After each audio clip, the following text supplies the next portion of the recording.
यदि अपनी बेटी की स्किन पे लगाने जा रही हूँ इस स्किन वाइटनिंग स्क्रब, बहुत ही कमाल का स्क्रब है। तो इसके एक ही दफा जब आप इसको इस्तेमाल करेंगे तो आप इसको बार बार बनाएंगे, इसके रिजल्ट्स इतने अमेजिंग है। It's good. It's so good. My face is glowing and shiny. अस्सलाम वालेकुम मेरे प्यारे viewers, welcome back to another exciting video of children skin care remedy part 3। इसमें मैं आपको बहुत ही कमाल की रेमेडी बताने जा रही हूँ। अच्छा, इस रेमेडी को एक दफ़ा लगाने से आपके बच्चों की जो स्किन पे डलनेस होती है, रफनेस होती है, वो बिल्कुल ख़त्म हो जाएगी। और बहुत ही अमेजिंग स्क्रब बनाया है मैंने, क्योंकि स्क्रब बनाना बहुत ही ज़्यादा आसान है। अच्छा, स्क्रब के फ़ायदे बेशुमार हैं और इसमें सारे नेचुरल इंग्रेडिएंट्स यूज़ हुए हैं, तो ये बच्चों के लिए बहुत ही ज़्यादा सेफ है। तो ये मैं अपनी बेटी की स्किन पे रेगुलर यूज़ करती हूँ, इससे मेरी बेटी की स्किन बहुत ही ज़्यादा निखरी हुई होती है, जब टैनिंग खत्म हो जाती है, जो डलनेस होती है वो सारी खत्म हो जाती है। तो ज़रूर आपने इस रेमेडी को ट्राई करना है। ये वीडियो पसंद आए तो काइंडली इस वीडियो को लाइक कीजिएगा। मेरे चैनल पे न्यू है, सब्सक्राइब नहीं किया तो जल्दी से सब्सक्राइब कर लीजिए और मुझे कमेंट में बताइए कि आप अपने बच्चों की स्किन केयर के लिए कौन सी रेमेडीज इस्तेमाल करिए, कौन सी क्रीम्स इस्तेमाल करते हैं। चलिए जी शुरू करते हैं ये रेमेडी।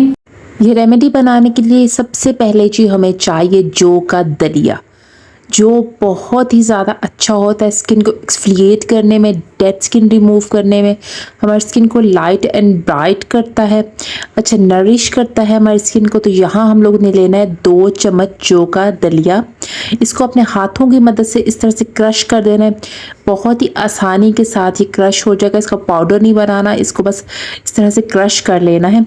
अच्छा, इसको अच्छी तरह से क्रश करने के बाद हम लोग चलते हैं अगले इंग्रेडिएंट की तरफ, जो कि है बेसन। यहाँ पे मैं शामिल कर रही हूँ 1 चम्मच बेसन का।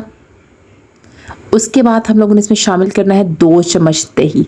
दही बहुत ही फ़ायदेमंद होता है हमारी स्किन की लाइटनिंग के लिए, इसमें लैक्टिक एसिड पाया जाता है। अच्छा, इस सब को बहुत ही अच्छे से आपने मिक्स कर लेना है, बहुत ही इसका फाइन और थिक सा पेस्ट बन जाएगा जो इजीली स्किन पे अप्लाई हो जाएगा। तो ये मैं रेमेडी अपनी बेटी की स्किन पे लगाने जा रही हूँ, स्किन वाइटनिंग स्क्रब, बहुत ही कमाल का स्क्रब है। तो इसके एक ही दफा जब आप इसको इस्तेमाल करेंगे तो आप इसको बार बार बनाएंगे, इसके रिजल्ट्स इतने अमेजिंग है।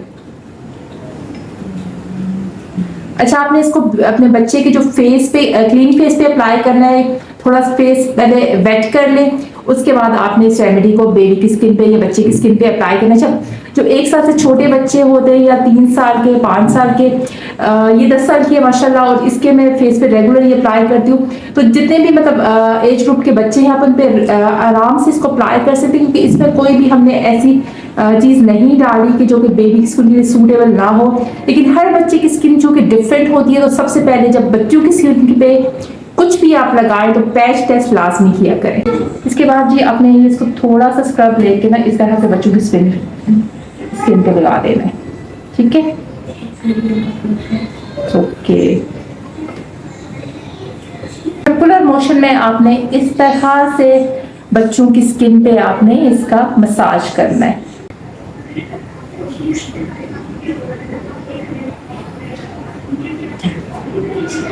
अच्छा, जब ये अच्छी तरह से स्क्रबिंग हो जाए, इसके बाद आपने 10 मिनट्स के लिए इसको लगा हुआ छोड़ देना है।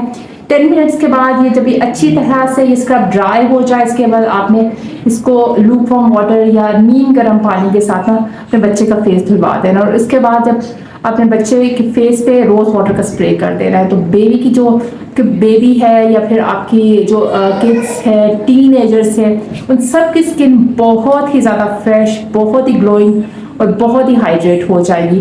तो ज़रूर आपने इस रेमेडी को ट्राई करना है। तो मिलते हैं 10 मिनट के बाद। अब ये ड्राई हो चुका है, मैं इसको वॉश करूँगी अपने फेस को।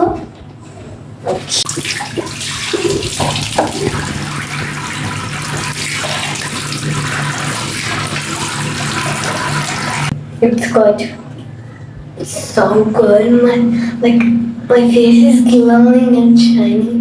Huh?